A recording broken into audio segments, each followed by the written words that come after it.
Rahim doctor association of Bangladesh ড্যাবের 37তম প্রতিষ্ঠা বার্ষিকী উপলক্ষে আয়োজিত আজকের এই অনুষ্ঠানের সম্মানিত সভাপতি, মঞ্চে উপস্থিত বাংলাদেশ জাতীয়তাবাদী দল বিএনপির সম্মানিত মহাসচিব মির্জা ফখরুল ইসলাম আলমগীর, উপস্থিত আমন্ত্রিত অতিবৃন্দ, আমার সামনে উপস্থিত আমন্ত্রিত অতিথিবৃন্দ এবং সারা বাংলাদেশ থেকে আগত ড্যাব সহ বিভিন্ন চিকিৎসকবৃন্দ এবং সকল উপস্থিতিবৃন্দ, আসসালামু আলাইকুম। আজ এখানে আমরা আপনাদের সামনে যারা উপস্থিত রয়েছেন, বলা যায় আমরা হাতে গোনা কিছু মানুষ ছাড়া খুব সম্ভবত অধিকাংশ মানুষই, বলা যায় 90% মানুষ এখানে চিকিৎসক। আমি নিজে চিকিৎসক নই, যদিও আমার, তবে একজন অচিকিৎসক ব্যক্তির একটি উক্তি আমি আপনাদের সামনে, মানে চিকিৎসক নন, আমি যেহেতু চিকিৎসক নই, তারপরে আমার মতনই একজন ব্যক্তি যিনি চিকিৎসক ছিলেন, তার একটি কথা আপনাদের সামনে আমি উল্লেখ করতে চাই। আপনারা অনেকেই হয়তো তার নামের সাথে পরিচিত আছেন। এই ব্যক্তি, তিনি একজন মার্কিন বিজনেসম্যান ছিলেন, একই সাথে উদ্ভাবকও ছিলেন। তিনি একটি কথা বলেছিলেন, কথাটি হচ্ছে, ভবিষ্যৎ চিকিৎসক কোনো ওষুধ দেবে না, বরং তিনি রোগীদের মানবদেহের যত্ন এবং খাদ্যাভ্যাস এবং রোগের কারণ ও আগ্রহী করে তুলবেন। থমাস এডিসনের এই চিন্তার সঙ্গে বর্তমান সরকারের স্বাস্থ্যসেবার নীতির একটি মিল হয়তো আপনারা খুঁজে পাবেন। চিকিৎসা সেবার ক্ষেত্রে বর্তমান সরকারের নীতি হচ্ছে prevention is better then cure. আমরা মনে করি, বর্তমান সরকার মনে করে, মানুষকে যদি শুরুতেই রোগের উৎপত্তির কারণ এবং প্রতিকার সম্পর্কে সচেতন করা যায়, তাহলে খুব সম্ভবত সহজেই অনেক রোগেরই নিরাময় করা সম্ভব। এই প্র্যাকটিসটি ইউরোপে এখন ধীরে ধীরে শুরু হয়েছে। বর্তমান সরকার নতুন করে, আপনি এর মধ্যেই শুনেছেন যে এই ব্যবস্থাটা রোগ প্রতিরোধ করা সম্ভব হয়, সেই স্বাস্থ্যকর্মী যারা নাগরিকদেরকে সচেতন, তবে হেলথ করার ক্ষেত্রে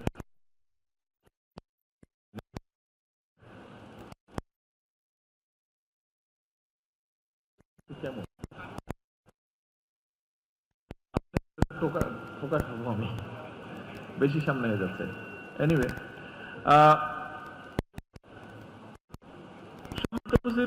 চিকিৎসক বৃন্দ, আপনাদের সাথে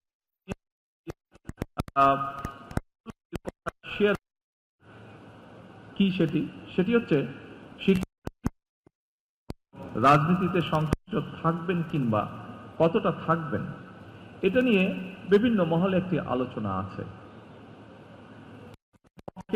বিপক্ষে রয়েছে।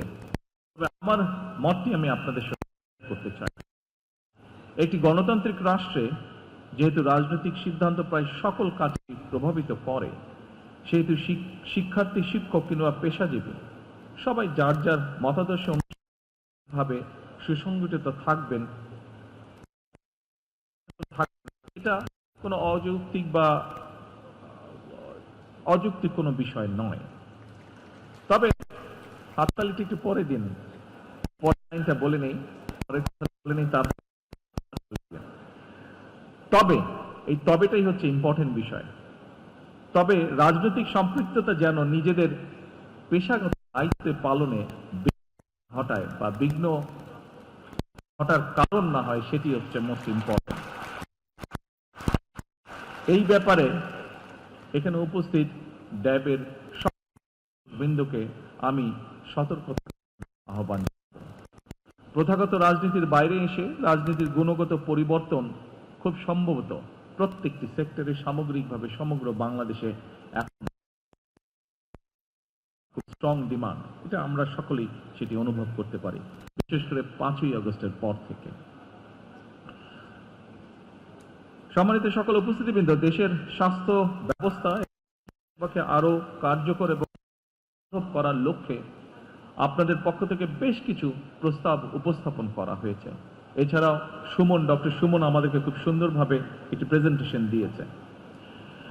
যে প্রস্তাবগুলো যতটুকু আমি জেনেছি বা যতটুকু আমি জানি, এর মধ্যে হয়তো কিছু বাদ যেতে পারে। যেমন 1 নম্বর, স্বল্পতম সময়ের মধ্যে বিশেষ বিসিএস এর মাধ্যমে 5,000 চিকিৎসক নিয়োগ।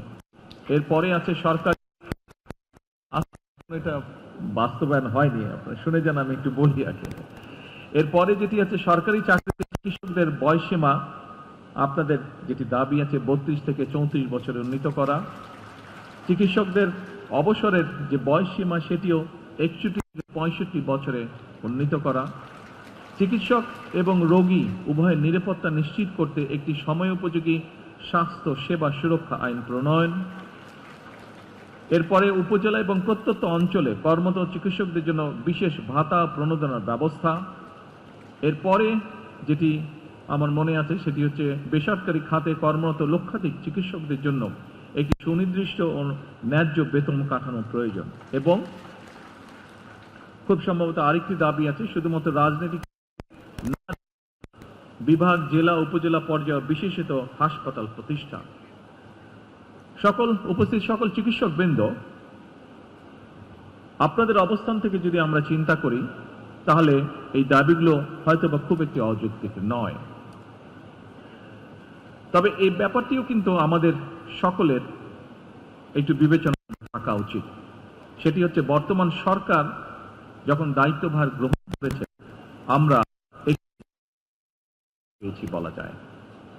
আমরা পেয়েছি দুর্বল অর্থনীতি, বিভাজিত প্রশাসন, ভঙ্গুর শিক্ষা বা ভঙ্গুর স্বাস্থ্য ব্যবস্থা। সেই অবস্থাতে সরকার চেষ্টা করছে সমগ্র দেশকে সফলভাবে ঘুরে যাতে দাঁড় করাতে পারে। সকল উপস্থিতিবৃন্দ, চিকিৎসক ভাই ও বোনেরা, এমন পরিস্থিতিতেও রাষ্ট্র, রাজনীতি, শাসন, প্রশাসনে ফ্যাসিবাদের সুবিধাভোগীরা কিন্তু বসে নেই। সময় আপনারা নিশ্চয়ই খেয়াল করেছেন, একটি চক্র খুব সুকৌশলে জ্বালানি কিংবা বিদ্যুৎ সেক্টরকে অস্থিতিশীল করার জন্য সক্রিয়, বেশ সক্রিয়। তারা বিভিন্নভাবে বিভিন্ন বিভ্রান্তিকর বক্তব্য উপস্থাপন করছে। সরকার কিন্তু একবারও অস্বীকার করেনি যে বহু মানুষ, বাংলাদেশের বহু মানুষ এই মুহূর্তে বিদ্যুৎ ও গ্যাস সংক্রান্ত বিষয় অনেক কষ্ট ভোগ করছে, আমরা জানি এটি। তবে আমি মাত্র উল্লেখ করেছি, আমরা সামগ্রিকভাবে একটি ভঙ্গুর অবস্থা বা ব্যবস্থা আমরা উত্তরাধিকার সূত্রে পেয়েছি। গ্যাস বা জ্বালানি বা পেট্রোল, সামগ্রিকভাবে জ্বালানি খাতে যেই অপরিকল্পিতভাবে প্ল্যান প্রোগ্রামগুলো গ্রহণ করা হয়েছিল, অথবা বিগত দিনগুলোতে কোনো নির্দিষ্ট মহলকে সুবিধা পাইয়ে দেওয়ার জন্য যে সকল নীতি গ্রহণ করা হয়েছিল, তার খেসারত সমগ্র দেশ, দেশের মানুষ এবং বর্তমান সরকারকে বহন করতে হচ্ছে। সেজন্যই আমরা এর মধ্যে কাজ শুরু করেছি। আমরা কাজ করেছি যে এই যে অপরিকল্পিত প্ল্যান যেগুলো ছিল, যা আমাদের জ্বালানি খাতকে একটি বিপদের মুখে ফেলে দিয়েছে, কিভাবে সেটিকে সঠিক করে নিয়ে আসতে পারি, আমরা কিভাবে এমন একটি পরিকল্পনা আমরা উপস্থাপন করতে পারি যা বাস্তবায়নের মাধ্যমে এই পেট্রোল বলুন, গ্যাস বলুন বা সামগ্রিকভাবে জ্বালানি খাত বলুন, এর থেকে দেশ এবং দেশের মানুষকে ধীরে ধীরে আমরা সংকট থেকে ধীরে ধীরে আমরা বের করতে পারি, বের করে নিয়ে আসতে পারি। সম্মানিত উপস্থিতিবৃন্দ, সরকার শিক্ষা, স্বাস্থ্য, জ্বালানি সহ প্রতিটি সেক্টরকে স্বয়ংসম্পূর্ণ এবং স্বনির্ভর করতে বাস্তবমুখী পরিকল্পনা গ্রহণ এবং তা বাস্তবায়নের কাজ এরই ভিতরে শুরু করেছে।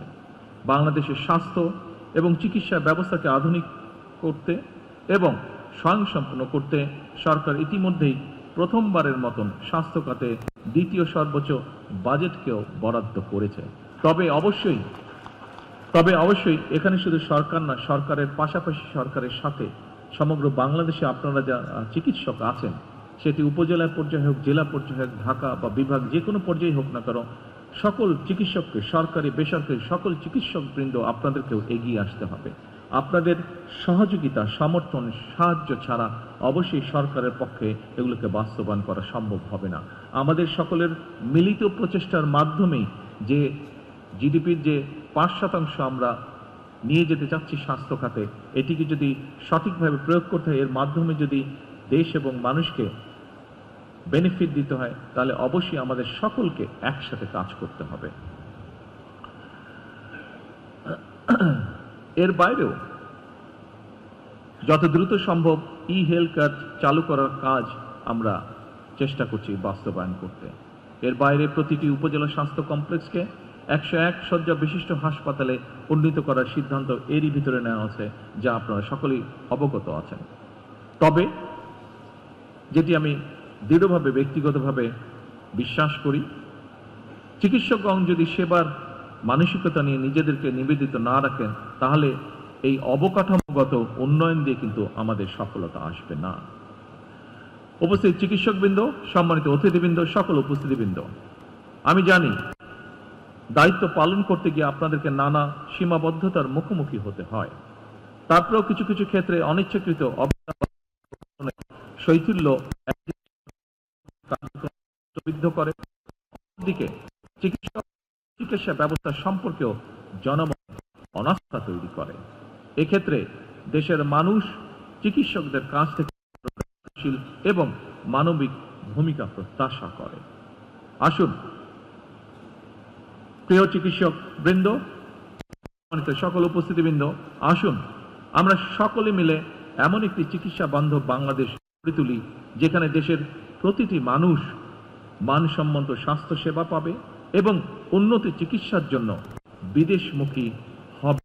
আর ইনশাআল্লাহ এই প্রত্যাশা করে এবং ড্যাবের সাফল্য কামনা করে আমার বক্তব্য শেষ করছি। আল্লাহ হাফেজ। বাংলাদেশ জিন্দাবাদ।